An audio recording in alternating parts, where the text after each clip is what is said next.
എന്റെ പേര് ഷൈജു. ഞാൻ IT ഡിവിഷൻ ചീഫ് ഓഫീസറാണ് വർക്ക് ചെയ്യുന്നത്. ആ. ട്രാവൽ കാർഡ് കൈകാര്യം ചെയ്യുന്ന ആളാണ്. ആ. ട്രാവൽ കാർഡ് കൈകാര്യം ചെയ്യുന്ന സെഷനാണ് എന്റെ സെഷൻ.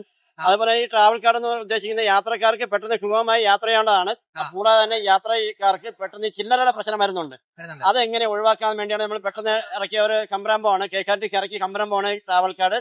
നമ്മൾ കാർഡിന് വരുന്നത് 100 രൂപയാണ്. 100 രൂപയാണെങ്കിൽ തന്നെയും കാർഡിന് വാങ്ങുന്ന സമയത്ത് അത് സീറോ ബാലൻസ് ആയിരിക്കും.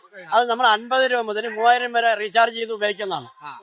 കൂടാതെ കാർഡ് നമ്മൾ കണ്ടക്ടേഴ്സിന്റെ കയ്യിൽ കൊടുത്തോ അല്ലെങ്കിൽ നമ്മുടെ ചലോ എന്ന് പറഞ്ഞ മൊബൈൽ ആപ്പ് ഉണ്ട്, അതുവഴി നമുക്ക് റീചാർജ് ചെയ്യാം. കാർഡ് കംപ്ലൈന്റ് ആവുകയോ എന്തെങ്കിലും ചെയ്താൽ അത് ഞങ്ങളുടെ ഹെഡ് ഓഫീസിൽ അയച്ചു തരുന്ന പ്രകാരം തിരിച്ച് പുതിയ കാർഡ് തന്നെ അതേ മുമ്പുണ്ടായിരുന്ന കാർഡിലുണ്ടായിരുന്ന അതേ ക്യാഷ് പുതിയ കാർഡിലേക്ക് ട്രാൻസ്ഫർ ചെയ്ത് നൽകുന്നതാണ്. ഏകദേശം 1,18,000 കാർഡ് വന്നിരുന്നു. നമുക്ക് ആദ്യം തുടക്കത്തിൽ വന്നിരുന്നു.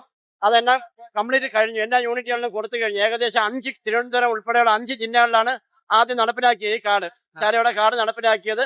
ആ കാർഡ് എല്ലാം കഴിഞ്ഞ് ഇപ്പൊ രണ്ടാമത്തെ നോട്ട് വന്നിട്ടുണ്ട്. ആ നോട്ടിൽ നിന്നുള്ള കാർഡാണ് ഇവിടെ കയ്യിൽ നടത്തിക്കൊണ്ടിരിക്കുന്നത്.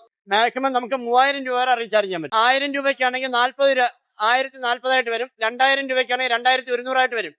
എക്സ്പോ തുടങ്ങിയതിന്റെ അന്ന് തൊട്ട് തുടങ്ങിയതാണ്. ഉച്ചയ്ക്ക് 2 മണി തൊട്ടാണ് ഇത് ആരംഭിച്ചത്, കൗണ്ടർ ആരംഭിച്ചത്. ആ കൗണ്ടർ ആരംഭിച്ചപ്പോൾ തന്നെ നല്ല തിരക്കുകൊണ്ട് ആവശ്യക്കാർ ഏറെ എണ്ണം കൂടി വരുന്നുണ്ട്. മറ്റു ജില്ലകളിൽ നിന്ന് ആൾക്കാർ എക്സ്പോ കാണാൻ വരുന്നവർ തന്നെ ഈ കാർഡ് വാങ്ങുന്നുണ്ട്. ചനോ ആപ്പ് എന്നുള്ളത് അത് ഉദ്ദേശിക്കുന്ന വെച്ചാൽ നമ്മുടെ ബസ് നമ്മൾ ബസ്സിനകത്ത് നിൽക്കുമ്പോൾ ആ ബസ് എവിടെ എത്തി, ആ ബസ്സിനകത്ത് എത്ര യാത്രക്കാർ സീറ്റ് അവൈലബിൾ ആണ്, യാത്രക്കാർ എത്ര പേരുണ്ടെന്ന് അറിയാൻ വേണ്ടി പറ്റുന്നുണ്ട്. അത് പൊതുജനങ്ങളിലേക്ക് എത്തുന്നതോടുകൂടി ഏറ്റവും കൂടി സഹായമായി ജനങ്ങൾക്ക് ഏറ്റവും കൂടി എളുപ്പമായി.